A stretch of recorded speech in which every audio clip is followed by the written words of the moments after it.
విశాఖ పర్యావరణం గురించి ఈరోజు తీవ్ర చర్చ దేశవ్యాప్తంగా జరుగుతుంది. ఒక రకంగా ఢిల్లీ స్థాయికి మించి కాలుష్యం ఉన్నట్టు కూడా డిసెంబర్ నెలలో 2 తేదీల్లో 31వ తేదీ అలాగే 18వ తేదీన రికార్డ్ అయిన పరిస్థితుంది.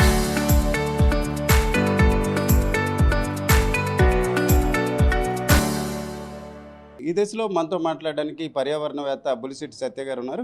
సత్య గారు, ఇప్పుడు కూడా మీరు మాట్లాడారు ప్రెస్ కాన్ఫరెన్స్లో కాలుష్యం గురించి కొంత ఆందోళన వ్యక్తం చేస్తున్నారు. ఎందుకు విశాఖ నగరానికి ఇంత కాలుష్యం? అంటే ఢిల్లీ స్థాయిలో కూడా, అంటే అది ఒక రోజు రావచ్చు, 2 రోజులు రావచ్చు, బట్ కాలుష్యం తీవ్రత ఎక్కువగా ఉన్నట్టు ఎయిర్ కంట్రోల్లో ఇండికేషన్ కూడా తెలియజేసింది. సార్, ఇది ఒక్క విశాఖపట్నానికి సంబంధించిందే కాదండి, యావత్ ప్రపంచానికి సంబంధించిన సమస్య. ఎందుకంటే భూతాపాన్ని తగ్గిస్తాం 2 డిగ్రీలు అన్నారు, అది 1.5 డిగ్రీ పెరిగిపోయింది. అంటే 2 డిగ్రీలు తగ్గిస్తాం అనుకున్నది 1.5 డిగ్రీ పెరిగింది. అంటే కారణం ఏంటంటే ఎక్కడ కూడా పర్యావరణ నిబంధనలు అమలు జరగడం లేదు. ఇవన్నీ కూడా ఏంటంటే కాగితాలకి పెద్ద పెద్ద మీటింగ్లకి పరిమితం అవుతున్నాయి, కానీ అవి జరగడంలా. విశాఖపట్నం విషయానికి వస్తే ఒక నేషనల్ ఇన్స్టిట్యూట్ ఆఫ్ ఓషనోగ్రఫీ అని చెప్పేసి జాతీయ సముద్ర అధ్యయన సంస్థ తాలూకా ముఖ్య శాస్త్రవేత్త, చీఫ్ సైంటిస్ట్ ఏం చెప్పారంటే, ఒక 10 ఏళ్ళ క్రితం, దాదాపు 8 ఏళ్ళ క్రితం చెప్పారు, అన్ని పేపర్లో ప్రామినెంట్గా వచ్చింది. ఏం చెప్పారంటే ఆయన, ఇది మన 100 కోట్ల రూపాయల ప్రాఫిట్స్ గురించని, కంపెనీల ప్రాఫిట్స్ గురించని లక్షల కోట్ల సముద్ర సంపదను నాశనం చేసుకుంటున్నాం, బయోడైవర్సిటీని నాశనం చేసుకుంటున్నాం అని చెప్పారు. ఆ తర్వాత మేము దాదాపు 12 ఏళ్ళుగా, నేను రాజేంద్ర సింగ్ గారు అదే పనిగా ఇప్పుడు ఇదివరకు ముడుసులవ రిజర్వాయర్ని క్లోజ్ చేసేద్దాం అన్నంత పనికి వెళ్ళిపోయారు. దాన్ని మళ్ళీ అక్కడ ఎక్కడి నుంచి ఆ బ్లాక్స్ ఓపెన్ చేస్తే రిజర్వాయర్ నిండుతుందో, అది ముడుచుర్ల అంటే కంబాలకొండ నుంచి, అలాగే ఇటు నుంచి సింహాచలం నుంచి వచ్చేది రెండు కూడా మనం దారులు ఓపెన్ చేయడం వల్ల ముడుచుర్ల రిజర్వాయర్ ఇప్పుడు నీటితో కలకలలాడుతుంది.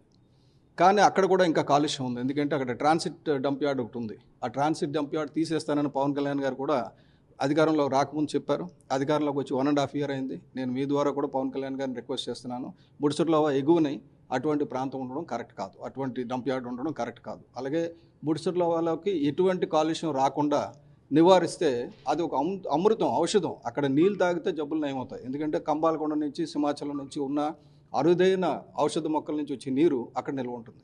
అది ఇంపార్టెంట్. అలాగే ఇప్పుడు ఏమంటే ప్రజల తరపునే ఒక డిమాండ్ హైకోర్టుకి. ఇప్పుడు 10 ఏళ్ళు డిలే అయింది. ఈ డిలే వల్ల ఎంత పర్యావరణం నష్టపోయింది, environment loss to be assessed. సరే, అదే మీ మాటల్లో మీరు వేసిన ప్రజా ప్రయోజన వాద్యం గురించి ఇప్పుడు చాలా డిస్కషన్ అవుతుంది. అది ఏంటి, ఆ పిల్లు ఏంటి, ఆ పిల్లు ఏ దశలో ఉంది, దానికి సంబంధించి అట్లాగే పార్టీగా దూరంగా ఉంటానని మీరు చెప్పే మాటకి ఏమైనా సంబంధం ఉన్నట్టు అనిపిస్తుంది? అంటే నేను యాజ్ ఎ పిటిషనర్ నేను ఆ కేసు వేశానండి.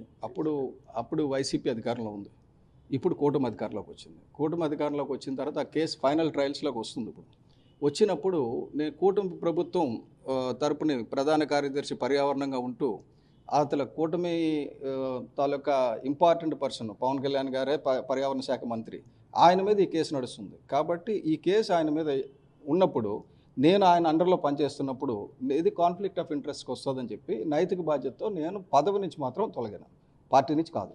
సో ఇది క్లారిటీ నేను మళ్ళీ ఇవ్వడం కూడా జరిగింది. ఎందుకంటే రకరకాల వ్యాప్తులు చేస్తుంటారు కదా, మీకు ఏమంటే న్యూస్ కావాలి, న్యూస్ వండుతున్నారు. నేనేమో నా రిక్వెస్ట్ ఏంటంటే మీతో కానీ, మీ ఆర్టీవీ కానీ, మిగతా వాళ్ళందరూ కూడా రిక్వెస్ట్ చేసేది ఏంటంటే, మీరు పర్యావరణ పరిరక్షణ గురించి ఆలోచించండి. ఎవడు అధికారంలో ఉన్నా, ఎవడు పోయినా, మనం పీల్చే గాలి, మనం తినే తిండి అన్నీ కూడా కలుషితం అయిపోతాయి. ఇంకా మనం బతకడం అనవసరం. మన భావితరాలకి మనం మంచి సముద్రాన్ని ఇవ్వాలంటే మనం ముందు ఇప్పటి నుంచి కొద్దిగా కష్టపడి, అసలు ఎక్కడ కాలుష్యం చూసినా సరే మీ వంతు బాధ్యతగా మీరు మీడియాలో ఆ కాలుష్యాన్ని చిత్రీకరించి కన్సర్న్ అధికారికి ఇచ్చి, ఇక్కడ కాలుష్యం సముద్రంలో కలుస్తుంది, ఇక్కడ కాలుష్యం చెరువులో కలుస్తుంది, ఇక్కడ చిల్లపాటి ట్యాంకులో కాలుష్యం కలుస్తుంది అని మీరు కానీ చెప్పారనుకోండి, ఆటోమేటిక్గా కాలుష్యం తగ్గుతుంది. కాబట్టి ప్రతి ఒక్కరు కూడా ఆర్టికల్ 51G ఏం చెప్తుందంటే ఇది పౌరుల బాధ్యత కూడా, 48A ఏం చెప్తుందంటే ఇది ప్రభుత్వ అధికారుల బాధ్యత.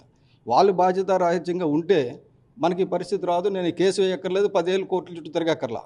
కానీ ఇది తిరగడానికి కారణం ఏంటంటే వాళ్ళు బాధ్యతారాహిత్యంగా ఉన్నారు అధికారులు. ప్రజలైనా బాధ్యతారాహిత్యంగా ఉండకూడదని చెప్పి బాధ్యతలు తీసుకొని మీరు కేసులు వేయండి. మీరు మీ తాలూకా అంటే అధికారులకు తెలియజేయండి.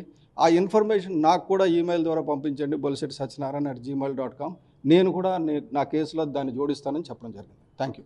ఓకే సార్, ఇప్పుడు మీ పిల్ 248/2020 అది ఒక వైజాగ్ సంబంధించా లేక మొత్తం ఈ రాష్ట్రానికి, దేశానికి సంబంధించిన పర్యావరణ అంశాన్ని అందులో పొందుపరుస్తూ పబ్లిక్ పిటిషన్ మీరు దాఖలు చేశారు? అంటే ఇది బేసిక్గా శ్రీకాకుళం నుంచి కాకినాడ వరకు ఉన్నది తీసుకున్నామండి ముందు. ఎందుకంటే పెద్దది తీసుకుంటే ప్రపంచం అంతా తీసుకుంటే అయ్యేది కాదని చెప్పి శ్రీకాకుళం వరకు తీసుకున్నాం. సో శ్రీకాకుళం నుంచి కాకినాడ వరకు సముద్రంలో విపరీతంగా మనం కాలుష్యాన్ని వదిలేస్తున్నాం, అన్ట్రీటెడ్ కెమికల్స్ని వదిలేస్తున్నాం, దివీస్ నుంచి, హెట్రో నుంచి, అరబిందో నుంచి, అంతటి నుంచి కూడా. కాబట్టి ఇది పరిమితి ఏంటంటే శ్రీకాకుళం నుంచి కాకినాడ వరకు. అదే పర్యావరణానికి సంబంధించి మీరు వేసిన పబ్లిక్ ఇంట్రెస్ట్ పిటిషన్ ఆఖరి దశకు వచ్చింది. ఒకవేళ అది వ్యతిరేకంగా వచ్చినట్లయితే పర్యావరణ శాఖ మంత్రిగా పవన్ కళ్యాణ్ కొంత ఇరకాటంలో పడతారన్న భావంతో పార్టీకి కొంత దూరంగా ఉంటానని. వ్యతిరేకన కాదు, ఇది కాన్ఫ్లిక్ట్ ఆఫ్ ఇంట్రెస్ట్. ఇప్పుడు పవన్ కళ్యాణ్ గారు పోరాడేది పర్యావరణం గురించే, నేను పోరాడేది పర్యావరణం గురించే. కానీ అధికారులు కింద స్థాయిలో పనిచేయాలి కదా, అవుట్సోర్సింగ్ పెట్టేశారు అన్ని దిక్కులా. వాళ్ళు పని చేయకపోతే మంత్రిగా చెడ్డ పేరు వస్తుంది. ఇప్పుడు పవన్ కళ్యాణ్ గారు వచ్చి స్వయంగా మంత్రి అయి ఉండి కాలుష్యం వల్ల క్యాన్సర్ వస్తుందని చెప్పి ఆయన చెప్పారంటే ఎంత నిబద్ధత ఉంది? కాబట్టి ఇది యుద్ధం పవన్ కళ్యాణ్ గారితో కాదు. ఇప్పుడు యుద్ధం ఎలాగుంటుందంటే, పర్యావరణ శాఖ మంత్రిగా ఆయన ఉన్నప్పుడు, నేను పర్యావరణ శాఖ ప్రధాన కార్యదర్శిగా ఉంటూ ఈ పిల్లు వేయడం అనేది కొద్దిగా ఇబ్బంది వస్తుంది. అందుగురించి నేను పైన ఉన్నాను అనుకోండి, ఆయన చర్యలు ఆయన తీసుకుంటారు, నా చర్యలు. అల్టిమేట్గా ఇద్దరం కలిసి పర్యావరణాన్ని పరిరక్షించడం అనేది మా కలెక్టివ్ ఆబ్జెక్టివ్. ఓకే, ఇప్పుడు మీరు మాటల్లోనే చెప్పారు పవన్ కళ్యాణ్ గారికి చాలా సన్నిహితంగా ఉన్న వ్యక్తి మీరు. మరి ఇట్లాంటి అవుట్ సోర్సింగ్ వ్యవస్థ ఉంది, కాలుష్య నియంత్రణ మండలి, దీన్ని మార్పు చేయాలి అనే అంశం ఎప్పుడైనా చర్చించారా మీరు? ఇది పవన్ కళ్యాణ్ గారి నిర్ణయం కాదండి, ఇది ప్రభుత్వ నిర్ణయాలు. ఇది జీవీఎంసీ మొత్తం అవుట్సోర్స్ చేస్తుంది. జీవీఎంసీ ఎందుకు పాడైపోయిందంటే, మొన్న పర్యావరణ శాఖలో కాలుష్య నియంత్రణ మండలి చైర్మన్ గారు అన్నారు, ఇక్కడ నియంత్రణ అవుట్సోర్సింగ్ చేయడం వల్ల మన ఎంప్లాయీస్కి తక్కువ జీతం ఇస్తున్నాం, ఎవరైతే పొల్యూట్ చేస్తున్నారో వాళ్ళు ఎక్కువ డబ్బులు ఇస్తున్నారు, కాబట్టి రిపోర్ట్స్ రావడం లేదని. కాబట్టి ఇదంతా ఇండిపెండెంట్ సర్వే.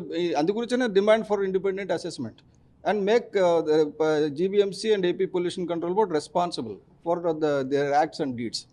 థ్యాంక్స్ అండి. మీరు దీర్ఘకాలంగా ఈ అంశం మీద పోరాటం చేస్తున్నారు, ఉద్యమం చేస్తున్నారు. పబ్లిక్ నుంచి దీనికి మద్దతుగా ముందుకు వచ్చే పరిస్థితి ఎక్కడైనా గమనించినట్టు మీరు అనిపిస్తుంది? ఉందండి. పబ్లిక్ ఎప్పుడు కూడా ఏంటంటే, వాళ్ళకి వేస్ అండ్ మీన్స్ తెలియదు. సామాన్యుడు ఇప్పుడు కూడా ఉదయం నుంచి సాయంత్రం వరకు వాడి పనిలో వాడు బిజీగా ఉంటాడు. సార్ నేను ఒక్కడే చేయాలంటే వాళ్ళందరూ చేస్తారులే, మనకు వస్తుంది కదా అని చెప్పేసి. అలా కాకుండా పబ్లిక్ని నేను రిక్వెస్ట్ చేసింది, ఈరోజు పబ్లిక్ని రిక్వెస్ట్ చేయడానికి మీ ద్వారా నేను ఈ విజ్ఞప్తి ఏంటంటే, ఎక్కడ మీరు కాలుష్యం చూసినా, మీ వార్డులో కానీ, గ్రామంలో కానీ, నియోజకవర్గంలో కానీ ఎక్కడ చూసినా సరే సంబంధిత అధికారులు తెలియజేయండి. విత్ జీపీఎస్ ట్యాగ్తో ఫోటోలు తీయండి, వీడియోలు తీయండి, అవి నాకు కూడా పంపించండి. నా bullicitysatyanaranyan@gmail.com ఈమెయిల్ కూడా షేర్ చేయడం జరిగింది. Thank you. ఓకే, ఆఖరికి పర్యావరణం కోసం తాను పోరాటం చేస్తున్నాను, అది ఒక రకంగా ఆ శాఖకి సంబంధించిన మంత్రిగా పవన్ కళ్యాణ్ కొనసాగుతున్న దశలో ఈ పబ్లిక్ ఇంట్రెస్ట్ పిటిషన్ ఏదైతే విచారణ ఆఖరి దశకు వచ్చిందో అది కొంత వివాదాస్పదంగా అయ్యే అవకాశం ఉంటుంది. కాబట్టి పార్టీకి దూరంగా ఉన్నాను, రాజీనామా చేయలేదు, ఈ అంశాన్ని గమనించాలని బొలిశెట్టి సత్య చెప్పడమే కాకుండా ఈ విషయంపై ప్రజా ఉద్యమం కొనసాగించాలి, ప్రజలు ఎవరైనా దీనిపై ఆసక్తి ఉన్నట్లయితే తన మెయిల్కి కాంటాక్ట్ చేసినట్లయితే వారితో కలుపుకొని పోరాటం చేస్తానని చెప్తున్నారు. కెమెరా పర్సన్ తిరుపతితో రామచంద్రరావు, RTV, విశాఖపట్నం. చరిత్ర సృష్టించినోడు ఇప్పుడు ఆ చరిత్రని తిరగరాయబోతున్నాడు. అబద్ధాల గోడల్ని బద్దలు కొట్టి నిజాలను రాగా మీ ముందుంచబోతున్నాడు. నిజమైన వార్తల కోసం వెంటనే డౌన్లోడ్ చేసుకోండి రా యాప్ని.